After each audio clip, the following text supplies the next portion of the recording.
Jadi gimana sih caranya yang pertama agar kita dapat memanfaatkan sosial media kita semaksimal mungkin. Intinya sih sebenarnya kita kalau jadi pengguna sosial media itu kita harus jadi pengguna yang produktif. Jadi jangan cuma konsumtif aja, lihat konten orang, terus habis itu lihat jualan orang. Tapi apa yang kita bisa lakukan supaya kita bisa jadi pengguna yang produktif. Contohnya kita bantu menyebarkan konten-konten yang bisa bermanfaat buat audiens kita. Kita bisa bikin jualan atau kayak misalkan aku bikin charity organization, pokoknya apapun yang bisa produktif itu yang dinamakan adalah kalian menjadi pengguna yang semaksimal mungkin menurut aku. Jadi nggak cuman baca konten orang, resep konten orang, lihat jualan orang, tapi apa yang kita bisa kasih ke audiens atau masyarakat, kayak gitu sih. Terus kalau gimana caranya personal branding kita menjadi positif, ya kembali lagi ke yang tadi aku udah jelasin, kita harus mulai dari passion dan minat. Intinya sih jangan cuman melihat yang viral-viral aja, jangan cuman cari shortcut, oke, aku mau terkenal, oke, ini viral, aku ikutin. Padahal sebenarnya yang kita tahu sendiri bahwa yang banyak yang viral di Indonesia ini sebenarnya adalah sesuatu yang negatif. Percaya atau tidak, tapi itu faktanya gitu. Jadi jangan kita cari shortcut yang penting cepat viral, tapi ya kita mulai aja dari bawah, kita bentuk personal branding kita dari bawah, mulai dari passion kita selama memberikan dampak positif, nanti lama-lama pasti akan ada waktunya gitu, dengan cara-cara kayak kolaborasi dan lain-lain.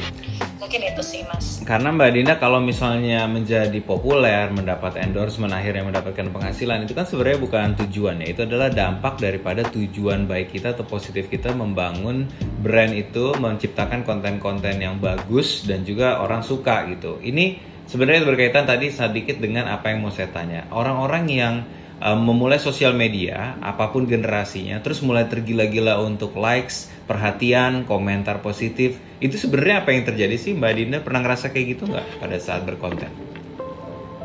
Kalau aku sih kebetulan nggak pernah, karena aku nggak yang tipenya edik banget sama sosial media.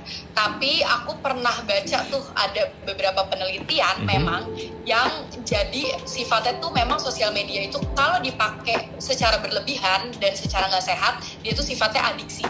Bahkan bisa lebih adiksi daripada alkohol, lebih adiksi daripada rokok, lebih adiksi daripada narkoba. Separah itu. Dan bahkan ada, aku lupa nama sindromnya apa, jadi yang kita tuh ngerasa misalkan di kaki kita tuh getar kayak ada notifikasi gitu. Padahal sebenarnya nggak ada notifikasi apa-apa, tapi sampai berasa gitu getarnya. Gitu, makanya emang kalau misalkan mau di sosial media tuh harus yang sehat sih, bener-bener nggak bisa terus-terusan kayak gila likes. Jadi aku juga pernah baca penelitian juga bahwa kalau kita berinteraksi di sosial media itu tuh 90% tuh satu arah. Jadi semuanya tuh tentang kita.